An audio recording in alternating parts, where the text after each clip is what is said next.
네, 김영환입니다. 같이 말씀 묵상하겠습니다. 자녀가 없으면 어떨까요? 결혼을 못해서 힘든 것도 있는데 결혼한 다음에 자녀가 없으면 사실 더 고통스럽죠. 우리나라에는 수없이 많은 불임, 난임 이런 커플들이 있습니다. 저희 가정도 이제 하음 주회를 늦게 낳았지만 네, 자녀가 없으면 굉장히 힘들죠. 그런데 오늘 본문에 보면은 자녀가 너무 많아서 문제가 발생을 하게 되죠. 출애굽기 1장 15절에서 22절에 보면 자녀가 많기 때문에 어떤 문제에 봉착하게 되죠? 먼저 15절, 16절 같이 읽어 보도록 하겠습니다. 애굽 왕이 히브리 산파 삽브라라 하는 사람과 부하라 하는 사람에게 말하여 이르되 너희는 히브리 여인을 위하여 해산을 도울 때 그 자리를 살펴서 아들이거든 그를 죽이고 딸이거든 살려두라. 자, 새롭게 왕이 된 애굽 왕은 이제 두려움이 있었습니다. 어떤 두려움이냐면 이스라엘 민족이 많아지면 나중에 저들이 자신들을 대적할 것이다. 연합 어떤 전선이 만들어져서 싸움을 할 때 그들이 그쪽으로 넘어가지 않을까? 뭐 여러 가지 이 두려움이 있었다라는 거예요. 근데 이 두려움은 어떤 것을 만들어냈죠? 결국에 히브리 남자 아이들을 더 이상 태어나지 않도록 만들었습니다. 결국에 바로 왕은 어떤 일을 이제 벌이게 되냐면 산파에게 명령을 하죠. 그래서 남자 아이면 죽여라, 여자 아이면 살려두라 이렇게 명령을 했습니다. 근데 참 너무나 감사한 게 뭐냐면 이 산파들이 그렇게 행동하지 않았다라는 거예요. 17절에 왜 산파들이 그렇게 하지 않았는가라고 했을 때 그러나 산파들이 하나님을 두려워하여 애굽 왕의 명령을 어기고 남자 아이들을 살린지라 이렇게 말씀하고 있는데요. 그러니까 두려움이 이제 애굽의 왕은 이스라엘이 두려웠지만 이 산파들은 실제로 이스라엘 백성이 두려운 게 아니라 그들과 함께 있는 그 하나님, 그 전능한 하나님을 두려워했다라는 것입니다. 우리가 인생을 살면서 사람을 두려워하고 물질을 두려워하고 우리 미래의 불안정을 두려워할 수 있죠. 그런데 우리가 더 두려워해야 할 그런 존재, 그 내용은 하나님이라는 거예요. 하나님을 두려워할 때 우리가 옳은 선택을 할 수 있다라는 거예요. 그렇죠? 잘못된 선택을 하면 부정을 저지르고 남을 미워하게 되고 나의 이기적인 모습을 보일 수 있죠. 근데 하나님을 경외하면 우리가 나도 살고 다른 사람도 살릴 수 있다라는 것입니다. 애굽 왕이 산파를 불러서 이제 18절에 보면 야, 너네 왜 아기들을 낳았는데 특히 남자 아이들을 왜 살렸냐? 그러니까 이 산파가 굉장히 지혜롭게 대답을 합니다. 산파가 바로에게 뭐라고 이야기하냐면 히브리 여인은 애굽 여인과 같지 아니하고 건장해서 산파가 이르기 전에 이미 다 아이를 해산했습니다. 이렇게 이야기하면서 피해 간다라는 것이죠. 자, 여기에 이제 지혜로움이 필요하다라는 거예요. 산파가 솔직하게 뭐 이야기할 수도 있었지만 조금 지혜롭게 이렇게 해서 저희가 어쩔 수 없었습니다. 이렇게 이야기를 했다라는 것입니다.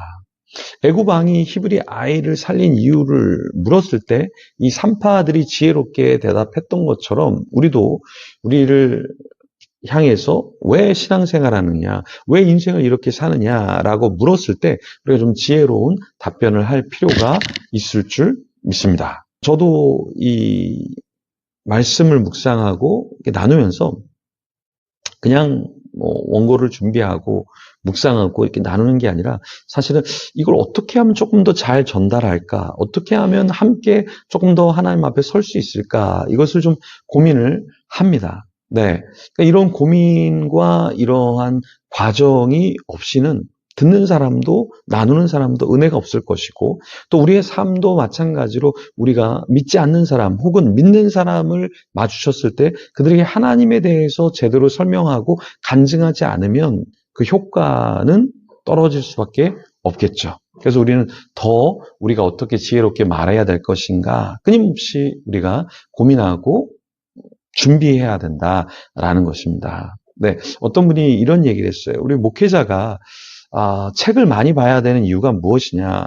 우리 기독교는 계시의 종교다. 하나님의 말씀으로 그 계시를 받고 또 하나님의 말씀을 전달하는 그 스피커의 역할을 해야 되기 때문에 우리 목회자들이 굉장히 많이 공부를 해야 된다. 그런데 실제로 목회자들이 신방은 열심히 하고 먹는 건 열심히 하는데 책을 펴거나 묵상하거나 연구하진 않는다라는 이야기를 했는데 굉장히 많이 와 닿았습니다. 우리가 어떤 것을 지혜롭게 또 목회를 잘하기 위해서는 연구하고 묵상하는 이런 작업, 이런 것이 이제 필요한데, 근데 그런 것은 하지 않고 그냥 뭐 잘 되겠지, 괜찮아지겠지, 이렇게 생각해서는 안 된다라는 것이죠. 네, 이 삼파가 굉장히 지혜롭게 대답을 했고 대처를 했던 것처럼 우리도 우리 인생에서 누군가를 만나서 사업을 하던, 누군가 만나서 대화를 하던, 누군가를 끌어줄 때 우리에게도 조금 지혜가 필요하다라는 것이죠. 네, 우리 젊은이들이 요즘에 말씀도 읽고 영어로도 읽고 암송도 하고 필사도 하고 뭐 여러 가지를 하고 있습니다. 그런데 그런 과정이, 이런 일이 사실은 젊을 때만 필요한 것이 아니라 나이가 들수록 훨씬 더 우리는 더 지혜가 필요하죠. 지식이 필요하죠. 그러니까 이것을 위해서는 우리는 어떻게 해야 될까요? 조금 더 우리가 부지런해야 될 필요가 있을 것입니다.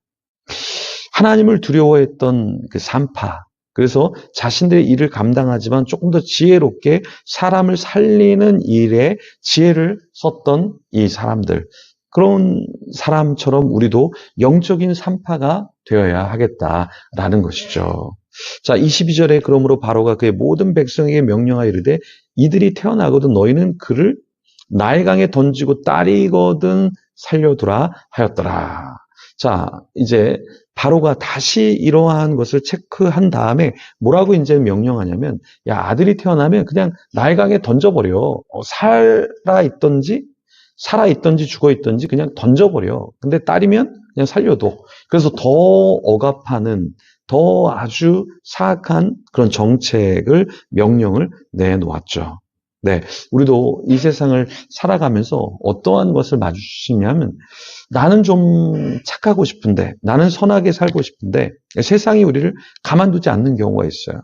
네, 그래서 한 철학자가 어떤 것을 이제 발견했냐면, 아이만이라고 하는 독일의 나치 정권에서 이제 사람을 죽였던 사람이 있어요.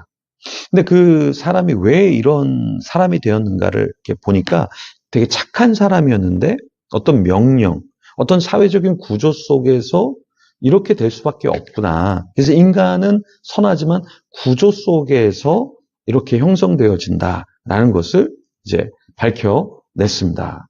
자, 이랬던 것처럼 우리가 한 가지 기억해야 될 것은, 어떠한 구조, 어떤 세상, 어떤 사람들의 말을 계속해서 들으면 우리는 어떤 존재가 되죠? 그래서 따라갈 수밖에 없는 그런 존재가 됩니다. 그래서 우리는 그런 세상, 어떤 구조에 갇혀있는 자가 아니라 계속해서 하나님이 어떻게 말씀하시고 무엇을 원하시는가를 찾아서, 로마서 12장 1절과 2절에서 말씀하듯이 하나님이 기뻐하시고 선하시고 온전하신 뜻이 무엇인지 우리는 분별할 필요가 있다라는 것이죠. 오늘도 우리 마음에는 미워하는 마음, 용서하지 못하는 마음, 게으른 마음, 세상에 대한 탐욕과 욕심, 여러 가지 마음들이 우리에게 계속해서 들어올 거예요. 그때 하나님이 원하시는 것은 무엇이냐?